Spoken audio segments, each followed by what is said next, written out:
Hello friends.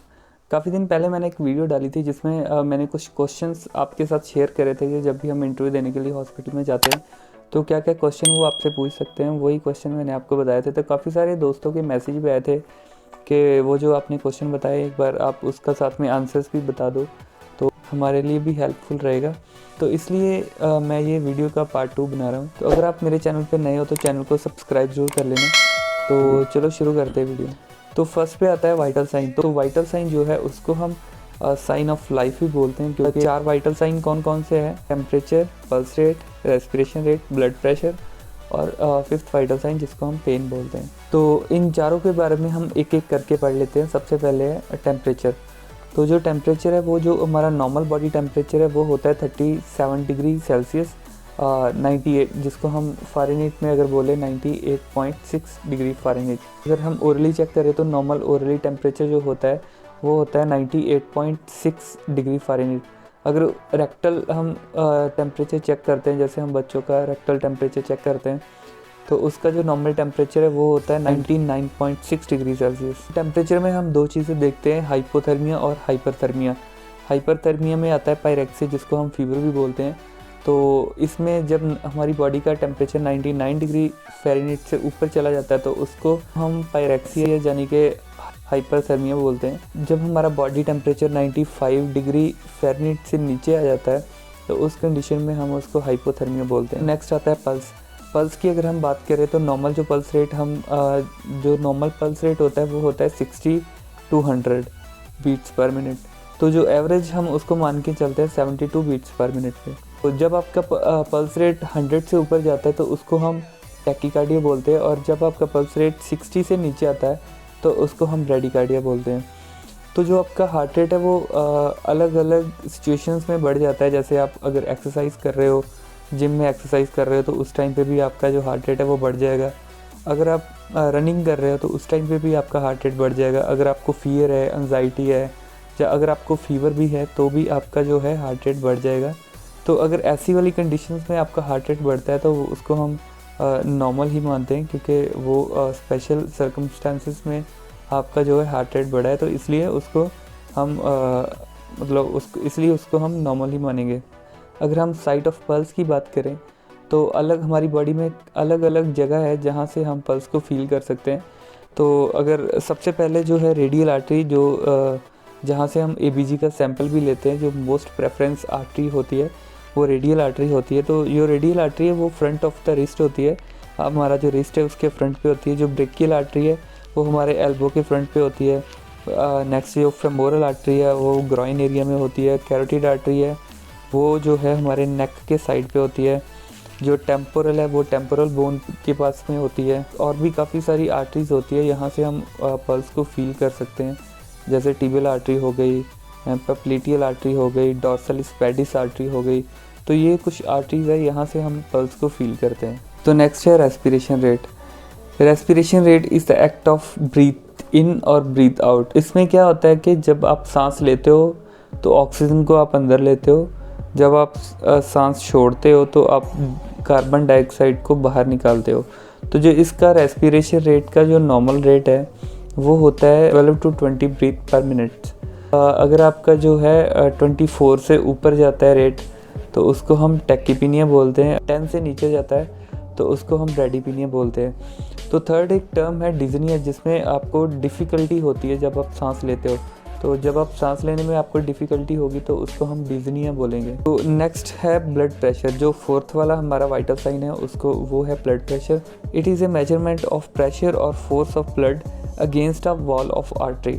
जो हमारी arteries होती है उसकी वॉल के अगेंस्ट जो ब्लड का फ्लो होता है, या ब्लड के फ्लो की जो फोर्स होती है उसको हम ब्लड प्रेशर बोलते हैं। जैसे नॉर्मली जब आपका जो हार्ट है वो आपका जो लेफ़्ट वेंट्रिकल ब्लड को पंप करता है, तो जो ब्लड जब हमारी आर्टरीज़ में आता है वो कितनी फोर्स के साथ हमारी आर्टरीज़ को एक्सर्ट करता है अंदर से, उसी को हम ब्लड प्रेशर बोलते हैं। तो इसमें दो चीज़ें पढ़ते हैं, एक सिस्टोलिक ब्लड प्रेशर होता है, एक डायसिस्टोलिक ब्लड प्रेशर होता है।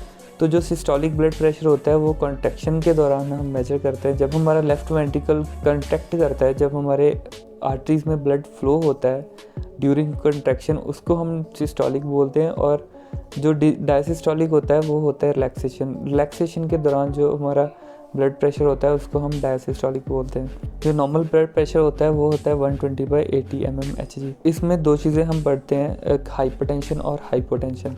बीपी अप टू 140/90 चला जाता है तो उसको हम हाइपरटेंशन में काउंट करते हैं। और हाइपोटेंशन होता है जब पेशेंट का बीपी है जो 90/60 से नीचे आ जाता है या 90/60 तक चला जाता है, जब उससे भी नीचे चला जाता है तो उसको हम हाइपोटेंशन में काउंट करते हैं।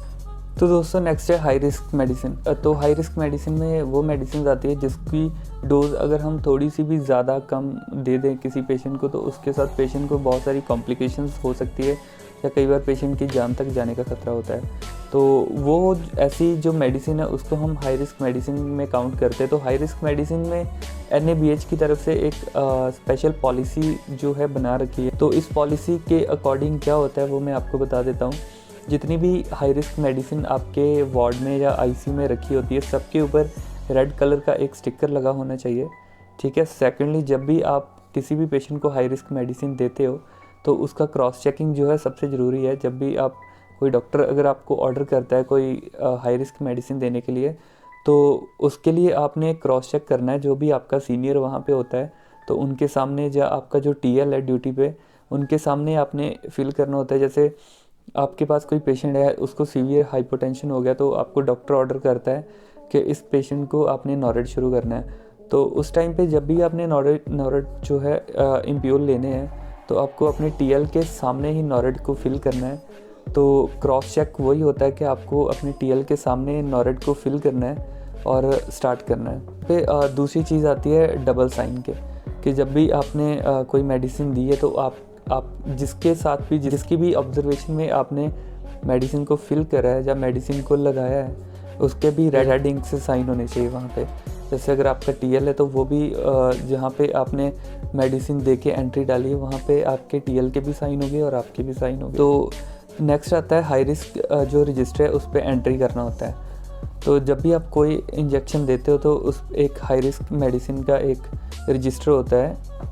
तो उस पर आपने पेशेंट का नाम लिखना है, पेशेंट की UHID लिखनी है और जो आपने मेडिसिन दी है उसका नाम लिखना है और गिवन बाय में आपका नाम आएगा और फिर आपके TL का नाम आएगा, TL के सिग्नेचर आएंगे और किस डॉक्टर ने आपको एडवाइस करा है उसका नाम और सिग्नेचर वहाँ पे करवाने होते हैं। तो नेक्स्ट और जो फाइनल इसका स्टेप होता है मॉनिटरिंग का। तो सबसे ज़रूरी चीज़ है मॉनिटरिंग। अगर आप कोई भी हाई रिस्क मेडिसिन देते हो, जैसे मैंने आपको पहले भी बताया कि अगर इसकी डोज थोड़ी सी भी ऊपर नीचे होती है तो पेशेंट को है जो काफ़ी सारी कॉम्प्लिकेशंस हो सकती है, इसलिए जो है मॉनिटरिंग बहुत ज़रूरी है। तो फॉर एग्ज़ाम्पल अगर मान लो आपने किसी भी पेशेंट को इंसुलिन दिया है, अगर आपको डॉक्टर ने एडवाइस करा है कि आप 15 यूनिट किसी पेशेंट को इंसुलिन दे दो तो आप 15 यूनिट दे देते हो। तो उसके बाद अगर आप मॉनिटर नहीं करते हो तो अगर आप 3-4 घंटे के बाद उनकी शुगर नहीं चेक करोगे तो क्या होता है कि पेशेंट को हाइपोग्लाइसीमिया होने के चांसेस होते हैं। तो अगर पेशेंट को हाइपोग्लाइसीमिया हो जाएगा तो फर्दर और भी कॉम्प्लिकेशंस हो सकती है। तो इसलिए जो मॉनिटरिंग है वो बहुत ज़रूरी होती है कोई भी हाई रिस्क मेडिसिन देने के बाद। तो नेक्स्ट आता है इमरजेंसी ड्रग्स। हर ICU में एक इमरजेंसी ट्रॉली होती है जिस पे कुछ इमरजेंसी ड्रग्स रखी होती है, कुछ इंजेक्शंस रखे होते हैं जो किसी भी इमरजेंसी में पेशेंट को हैंडल करने के लिए या पेशेंट को बचाने के लिए ज़रूरी होते हैं। तो इमरजेंसी ड्रग्स कौन कौन सी होती है उसके बारे में भी हम पढ़ लेते हैं। फर्स्ट पे है ADR जिसको हम एड्रेनालिन भी बोलते हैं। तो ये कब काम आता है, किसी पेशेंट को कार्डियक अरेस्ट होता है उस टाइम पे, या एनाफाइलैक्टिक शॉक किसी पेशेंट को होता है उस टाइम पे हम देते हैं, या किसी को सुपरफिशियल ब्लीडिंग होती है उस टाइम पे भी हम पेशेंट को जो है ADR देते हैं। तो नेक्स्ट हमारा है एट्रोपिन। तो एट्रोपिन जो है हमारा वो हम ब्रेडिकार्डिया में दे सकते हैं। सलाइवा की प्रोडक्शन को कम करना और डिक्रीज़ करना उस टाइम पे हम देते हैं। तो ये एंटीडोट का भी काम करता है। ऑर्गेनोफॉस्फेट जो पॉइजनिंग होता है उसका ये एंटीडोट का भी काम करता है। नेक्स्ट हमारा है नॉरेट। सीवियर हाइपोटेंशन में हम देते हैं। जब ब्लड प्रेशर हमारा बहुत कम हो जाता है उस टाइम पे हम नॉरेट शुरू करते हैं। BP के साथ साथ हार्ट रेट को भी बढ़ाता है। नेक्स्ट आता है हमारा कैल्शियम ग्लूकोनेट। कैल्शियम ग्लूकोनेट हम देते हैं पेशेंट को हाइपोकैल्सीमिया में, जब पेशेंट का कैल्शियम लेवल कम हो जाता है, या हाइपरकैलीमिया में जब पेशेंट का जो है पोटाशियम काफ़ी ज़्यादा बढ़ जाता है उसको कम करने के लिए देते हैं, या फिर मैग्नीशियम टॉक्सिसिटी हो गई किसी पेशेंट को, उस टाइम पे हम कैल्शियम देते हैं। तो नेक्स्ट आता है हमारा सोडा बाइकार्बोनेट। सोडा बाइकार्बोनेट जिसको हम सोडैक भी बोलते हैं, जब पेशेंट को सीवियर मेटाबॉलिक एसिडोसिस होता है। अगर आपको मेटाबॉलिक एसिडोसिस का नहीं पता है तो आई बटन पे क्लिक करके आप मेरी एबीजी वाली वीडियो देख सकते हो। तो नेक्स्ट हाइपरकैलेमिया में भी हम इसको यूज़ करते हैं, जब पेशेंट का पोटाशियम बढ़ जाता है उस कंडीशन में हम इसको यूज़ करते हैं। तो इसके साथ साथ ये एंटीडोट भी होता है ट्राईसाइक्लिक एंटी डिप्रेसेंट ओवरडोज का। अगर ओवरडोज होती है तो उस टाइम पे भी हम पेशेंट को सोडा दे सकते हैं। तो नेक्स्ट हमारा है एमिड्रोन, जिसको हम कॉड्रोन भी बोलते हैं। तो ये जो इंजेक्शन है वो होता है एंटी अरिथमिक। किसी भी पेशेंट को वेंट्रिकुलर टैकीकार्डिया को ट्रीट करने के लिए हम यूज़ करते हैं, या वेंट्रिकुलर फिब्रिलेशन हो, या आर्ट्रियल फिब्रिलेशन हो, या PSVT हो जिसको हम प्रॉक्सिमल सुप्रावेंट्रिकुलर टैकीकार्डिया बोलते हैं, उसको ट्रीट करने के लिए भी हम इसका यूज़ करते हैं। तो नेक्स्ट हमारा आता है 25% या 50% डेक्सट्रोज। तो इसको हम यूज़ करते हैं हाइपोग्लाइसीमिया में। किसी भी पेशेंट का शुगर लेवल जब कम हो जाता है उस टाइम पे हम इसका यूज़ करते हैं, या किसी पेशेंट का जब पोटाशियम ज़्यादा बढ़ जाता है जिसको हम हाइपरकैलेमिया बोलते हैं, उस टाइम पे हम इसका यूज़ करते हैं। उस टाइम पे डेक्सट्रोज प्लस इंसुलिन दोनों को हम मिक्स करके पेशेंट को देते हैं, जिसके साथ उसका जो है पोटाशियम लेवल कम हो जाता है। तो इसके साथ साथ हम इसको डायबिटिक कीटोएसिडोसिस में भी यूज़ करते हैं। नेक्स्ट हमारा आता है एंटीजी इंजेक्शन, जिसको हम नाइट्रोग्लिसरीन बोलते हैं।